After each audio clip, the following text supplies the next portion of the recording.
son itinéraire et que ça peut conduire, oui, en effet, à des choses difficiles à vivre.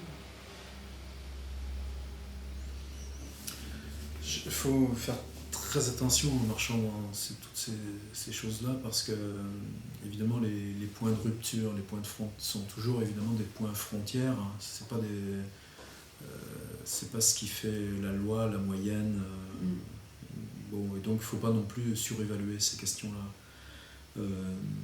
Je pense que ça reste quand même extrêmement marginal par rapport à, je dirais, la totalité positive de ce qui serait notre domaine de recherche, aussi bien dans le relationnel, le fait que le langage ait cette autonomie, cette place et ce centre dans ce qui peut nous lier à l'autre, c'est-à-dire la restauration du langage, mais du langage ouvert, pas du langage insipide et normalisé des journaux, de la télé, ou des phrases commerciales. Mais restaurer le langage comme ouvert et comme quête de l'homme vers lui-même, et là on est aussi en pleine passerelle avec ce que peuvent travailler des plasticiens ou autres dans ce genre d'approche et de travail. Oui, dans la relation qui nous soude comme communauté en marche. Après, cette communauté, qu'elle soit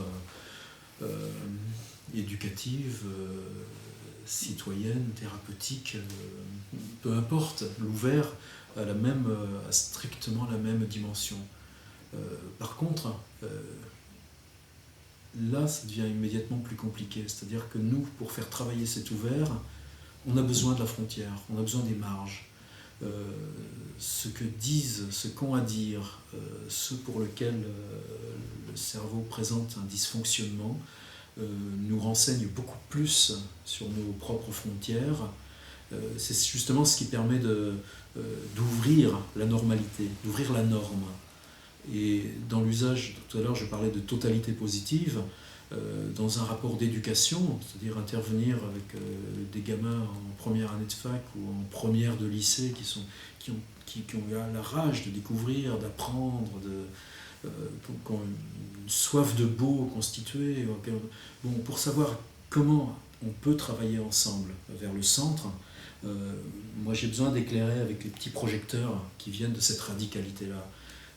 C'est-à-dire je peux travailler sur la ville d'interrogation, elle nous travaille tous. La perception de la vitesse, qu'est-ce qui se passe quand on est trop vite dans une appréhension, comment même le cinéma, avec ses cadrages, avec la mobilité de temps, avec le déplacement même de l'objet percevant, décale nos modes d'appréhension narrative. On peut le travailler. Je peux faire un atelier à la Fémis et ce sera génial. On a des questions à travailler là.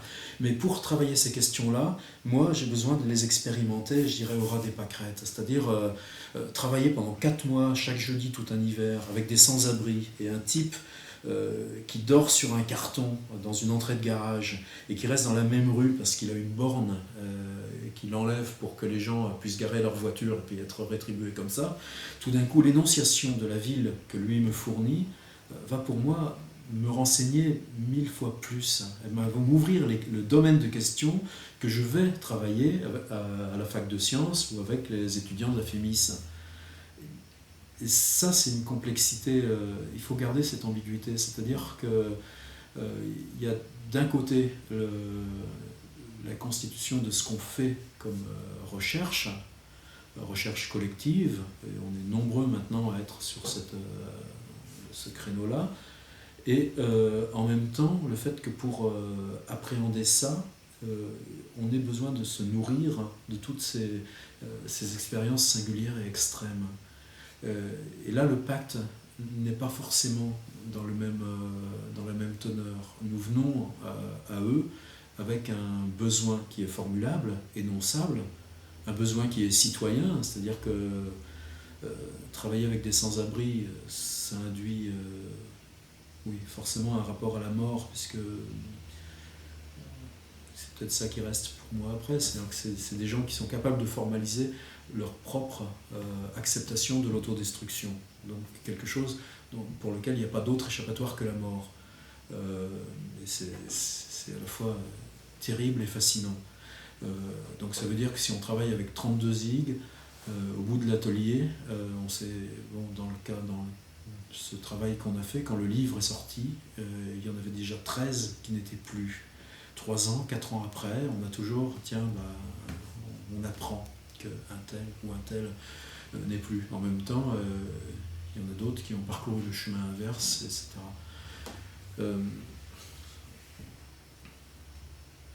Tout ça coïncide, c'est-à-dire que cette notion de pacte n'a pas la même quantification intérieure.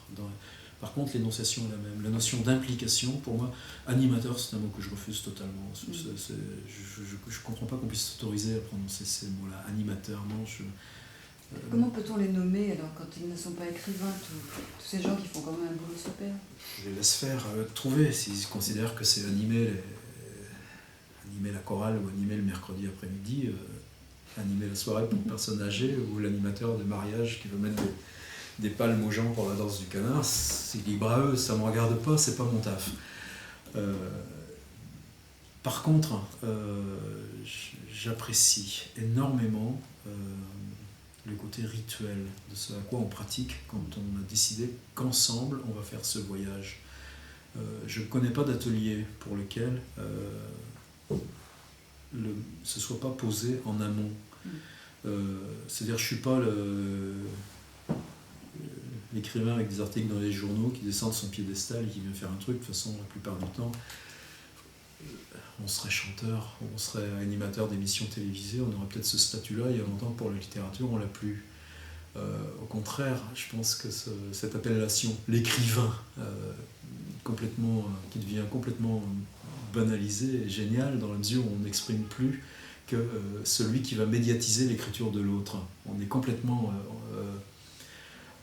on est à sa pleine et entière disposition pour que ce qu'il porte d'interrogation, lui, quant au langage, catalyse dans une forme matérielle qui lui soit extérieure. Forme matérielle qui peut être des livres, qui peut être une profération, une lecture, qui peut être... Je me souviens à Montpellier, une magnifique expérience qu'on avait faite d'imprimer nos phrases sur des petits sachets de croissants qui avaient été distribués à la boulangerie tout un week-end. Bon, peu importe, mais c'est cette extériorité du langage. La notion d'implication, elle est là tout de suite, parce que le langage, c'est quelque chose... On a cette chance-là, on travaille sur quelque chose qui nous préexiste. Qui nous préexiste parce qu'un petit gamin de 5 ans qui constitue son imaginaire sait très bien que les franchissements de l'imaginaire, c'est les mots qui nomment cet imaginaire, ou les mots par lesquels il se glisse, lui, dans son jeu. Mais ça peut être l'objet, c'est pareil. C'est pour ça que les plastiques, ou le dessin, c'est pour ça que, là encore, peu importe la discipline artistique, mais le fait que le langage garde cette fonction-là, c'est les mots de la mer, on appelle la mer, cet appel à l'autre, l'appel au secours, l'appel, évidemment, on travaille avec le plus ancien, avec le plus vieux, on travaille avec l'imposition des mains sur la roche, quelque chose dont on peut... Enfin bon, non, on n'est pas sûr aujourd'hui que la parole organisée n'existait pas, et que la parole constituée comme langage n'existait pas déjà. Mais on travaille avec ce vieux-là, c'est-à-dire c'est les langages, évidemment, les mots d'amour, les lettres d'amour, tous ces trucs-là, et aussi bien... ça nous préexiste. Il y a ce rituel, on n'anime pas ça. C'est un souffle vital, pour reprendre le anima, pour reprendre l'âme, qui est là. On se rassemble, celui qui vient là pour lui donner cette existence matérielle, et puis ceux qui sont là pour avoir affaire à l'âme et la mettre lui donner sa matérialité un temps. Alors oui, oui, animateur, moteur de l'anima, mais moteur collectif. L'implication, Je pense que de leur part, c'est l'exigence. C'est-à-dire qui on est pour s'ériger à cet endroit-là, manipulateur d'âme. De quel droit on est manipulateur d'âme? Et je pense que cette légitimité de statut, plutôt qu'implication, ce que j'adore dans les ateliers, c'est qu'elle n'est pas conquise d'emblée. Elle n'est pas, on ne vient pas avec cette légitimité sous prétexte de curriculum vitae. On ne vient pas là parce qu'on a écrit des livres ou qu'on a sa tête dans les journaux. La première séance est toujours magique à cause de ça. On vient là parce que ce beau, on va pouvoir le traverser ensemble, et que si on ne s'était pas mis ensemble, il n'y aurait pas eu cette traversée.